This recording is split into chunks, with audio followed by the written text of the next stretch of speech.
Hello everyone, I'm very happy to see you here with lesson 6. For those who don't know me, I'm Eva from EnglishWithEva.com, where you can find an English course for beginners or intermediate students. Let's get to the grammar now. We have already talked about the present simple tense, but I forgot to tell you how to make the short answers to the questions in present simple. Do you like it? The short answer is yes, I do. No, I don't. You don't have to use the whole sentence. Yes, I like it. No, I don't like it. Use the short answer. Yes, I do. No, I don't. In a third person singular, don't forget. Does she like it? Yes, she does. No, she doesn't. Does he like it? Yes, he does. No, he doesn't. Does it work? Yes, it does. No, it doesn't. More verbs in a sentence. Now we're going to create more complicated sentences, and you can have more verbs in a sentence. There are basic rules how it works in English. There are 4 options what you can do if you have more verbs in a sentence. The first one, that the main verb is followed by an infinitive with to. I want to sleep. Second option is that the main verb is followed by an infinitive without to. I cannot sleep. The third option is that the main verb is followed by a gerund, the ing form of the verb. Stop crying.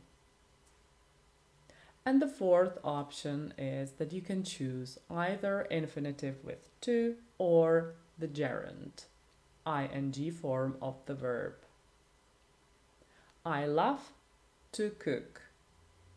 I love cooking. Demonstrative pronouns. They demonstrate something.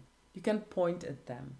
It depends whether the thing is closer to you or farther from you. Well, let's see. This pencil, it's closer to me. These pencils in plural. If something is farther from you, that statue. And in plural, those flowers. Let's repeat it. This, these. That, those. We have many phrases where you use demonstrative pronouns and then it doesn't matter whether something is closer to you or farther from you. That's okay. That's fine. Those days, you know. Modal verbs. This is a very important group of verbs in English and you have to learn the rules around them. They are always followed by an infinitive without to. They never use auxiliary verbs in questions and negative.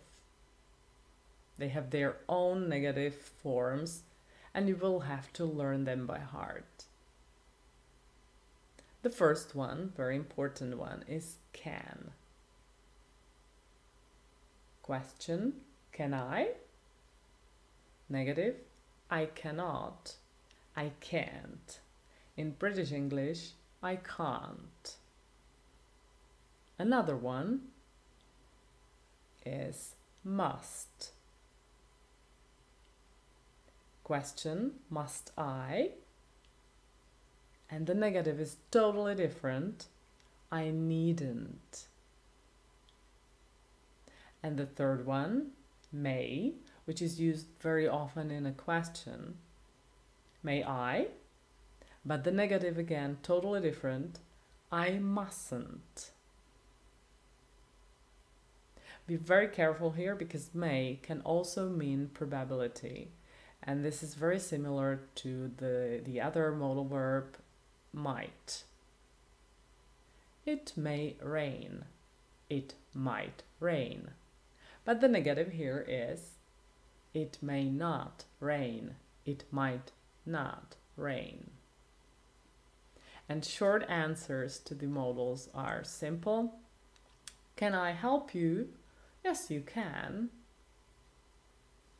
Can I do that? Yes, you can. No, you can't. Do you want to know the time in English? Let's ask. What's the time? What is the time? What time is it? What time do you have? The answer can be digital. It's 4:50. It's 6. It's 6 o'clock. It's 7:25. Or you can say a different way. This is a little bit more complicated, but I'm sure you can manage this. We have the clock.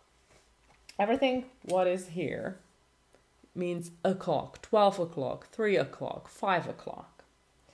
Here we have half. Half is always past. 4:30, 6:30, 7:30, whatever. Here we have quarters.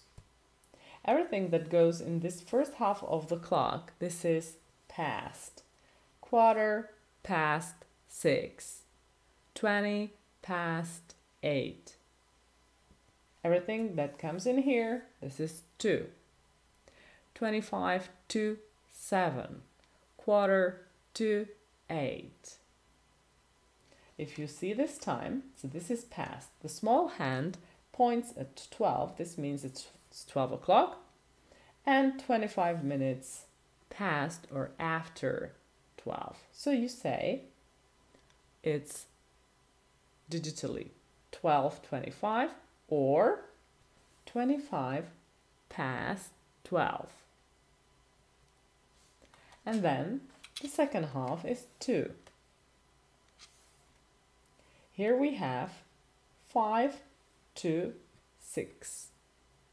5 minutes to 6 o'clock. We can have 5:45. We can have 20 minutes to 6, but you don't have to say the minutes. So we have 20 to 6. We have 25 to 6. Do you get it? I'm sure you do. So that's it. This is the time.